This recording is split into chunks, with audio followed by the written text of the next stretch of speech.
মানুহে কয় জুবিনক ন্যায় দিয়ক, ন্যায়টো আমিয়ে দি আছো। আজিলৈকে শ্যাম কানু মহন্ত গ্ৰেপ্তাৰ হ'ল, সিদ্ধাৰ্থ শৰ্মা গ্ৰেপ্তাৰ হ'ল, যোৱাকালি সন্দীপন গাৰ্গ গ্ৰেপ্তাৰ হ'ল, শেখৰ ভূঞা গ্ৰেপ্তাৰ হ'ল, অমৃত প্ৰভা গ্ৰেপ্তাৰ হ'ল। ৰাইজে যাক যাক সন্দেহ কৰিছিল চবকেতো আমি গ্ৰেপ্তাৰ কৰিছো। গতিকে ন্যায়ৰ কাৰণে যদি ধন্যবাদ পাব লাগে, বিজেপি চৰকাৰখনে পাব লাগে। আজিলৈকে কংগ্ৰেছে কাক ন্যায় দিব পাৰিছিল, কিন্তু আমিতো তুৰন্ত ন্যায় দি দিলো আৰু প্ৰক্ৰিয়া চলি আছে। গতিকে আমাক ক্ৰেডিট দিব লাগে, ক'ব লাগে যে আৰু চৰকাৰখন আগুৱাই যাওক, আমাক ধন্যবাদ দিব লাগে। কাৰণ আজিলৈ কোনে আশা কৰিছিল যে ইমান কম দিনৰ ভিতৰতে চবকে এৰেষ্ট কৰি ল'ব। প্ৰথমতেতো কৈছিল নাহিবই, বেইল লৈ ল'ব, জামিন লৈ ল'ব।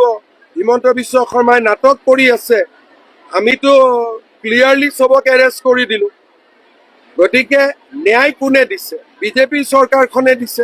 গতিকে মই ভাবো যে ৰাইজে আমাক ধন্যবাদো দিব আৰু আমিও আমাৰ দায়িত্ব পালন কৰিম। সম্পূৰ্ণ ন্যায় আমি জুবিন গাৰ্গৰ ভিডিঅ' মাধ্যমত দেখা পোৱা জুবিন গাৰ্গক ন্যায় নিদিয়ালৈকে এইটোতো কোৰ্টক ক'ব লাগিব না।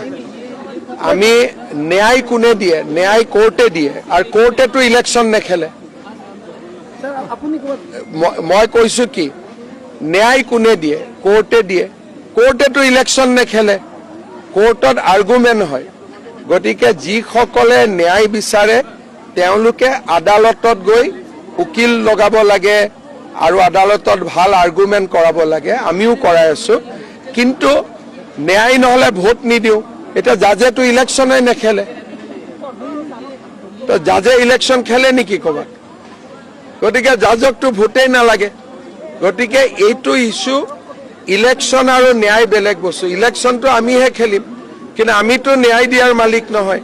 ন্যায় দিয়াৰ মালিক হ'ল জাজ, আৰু জাজে ইলেকশ্যন নেখেলে। জাজে ইলেকশ্যন খেলিলেতো ময়ে প্ৰথম ভাল পালোহেঁতেন। তেতিয়া জাজে উল্টাই আমাৰ লগত মিলা মিছা কৰি থাকে।